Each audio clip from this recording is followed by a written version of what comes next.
Posted March 22, 2019, 23 hours 25 minutes and 2 seconds. North Korea has abruptly withdrawn its staff from a liaison office with South Korea, a development that is likely to put a damper on ties between the countries and further complicate global diplomacy on North Korea's nuclear program.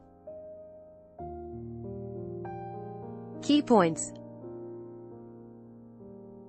North Korea said it was withdrawing its staff under instructions from unspecified, higher-level authorities. South Korea said the decision was regrettable and has urged North Korea to return to the liaison office. The office was one of the main agreements reached in 3 summits between the two nations last year. The North Korean action came a week after Vice Foreign Minister Cho Sun-wei threatened to pull out of nuclear negotiations with the United States, citing a lack of U.S. steps to match disarmament measures it took last year. Her warning followed a U.S.-North Korea summit in February that collapsed due to disputes over United States-led sanctions on the North. North Korea informed South Korean officials of its decision during a meeting Friday at the liaison office in the North Korean border town of Kaesong, Seoul's Unification Ministry said. North Korea said it was withdrawing its staff under instructions from unspecified, higher-level authorities, according to a Unification Ministry statement.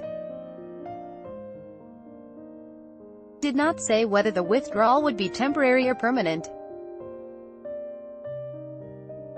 South Korea called the North's decision regrettable and urged the North to return its staff to the liaison office soon. The withdrawal is a major setback for South Korean President Moon Jae-in, who has sought improved relations with North Korea alongside the nuclear negotiations between the North and the United States.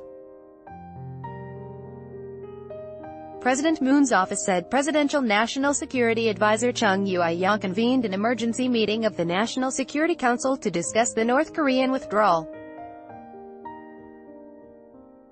Mr. Moon said inter-Korean reconciliation was crucial for achieving progress in nuclear negotiations, but the breakdown of last month's summit between United States President Donald Trump and North Korean leader Kim Jong-un had created a difficult environment to push engagement with the North. North Korean state media have recently demanded that South Korea distance itself from the U.S. and resume joint economic projects that have been held back by the sanctions against the North. Analyst Chung Se-young at South Korea's Se-young Institute said North Korea may be trying to pressure South Korea to back its position with the United States more strongly. It's hard to rule out the possibility that the North will soon announce a hardline statement regarding the denuclearization negotiations, Mr. Chung said. Withdrawal not a violation of agreement, South Korea says last Friday. North Korean Vice Foreign Minister Cho Sun-wei said her country had no intention of compromising or continuing nuclear talks unless the United States took steps commensurate with those the North had taken, such as its moratorium on missile launches and weapons tests, and changed its political calculation. She said Mr. Kim would soon decide whether to continue the talks and the moratorium. United States Secretary of State Mike Pompeo responded that the U.S. expected Mr. Kim to honor his promise to keep missile launches and nuclear tests on hold. The Unification Ministry statement said North Korea said it will not mind the South remaining in the liaison office and that it would notify the South about practical matters later.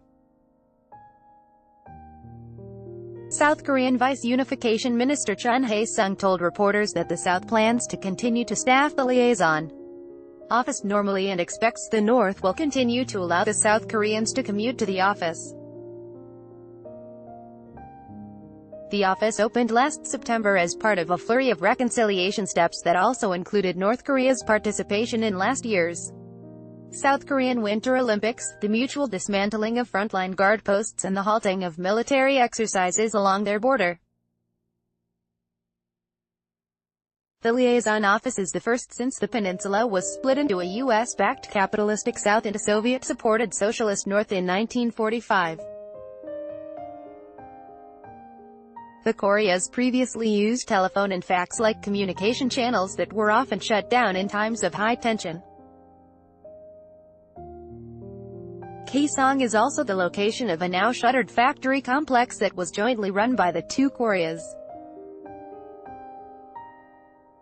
combined South Korean capital and technology with cheap North Korean labor. Both Koreas want the United States to allow exemptions from the sanctions to permit the reopening of the factory park, which provided North Korea with much-needed foreign currency. While the liaison office was one of the main agreements reached in 3 summits between Mr. Moon and Mr. Kim last year, Mr. Chun said it was too early to say whether North Korea was reneging on the deals. "We don't think this could be called a violation of an agreement," he said. "We want to monitor the situation for a bit longer and respond to the developments, instead of making predictions or premature judgments." AP topics: world politics, government and politics, territorial disputes, Korea Democratic People's Republic of Korea, Republic of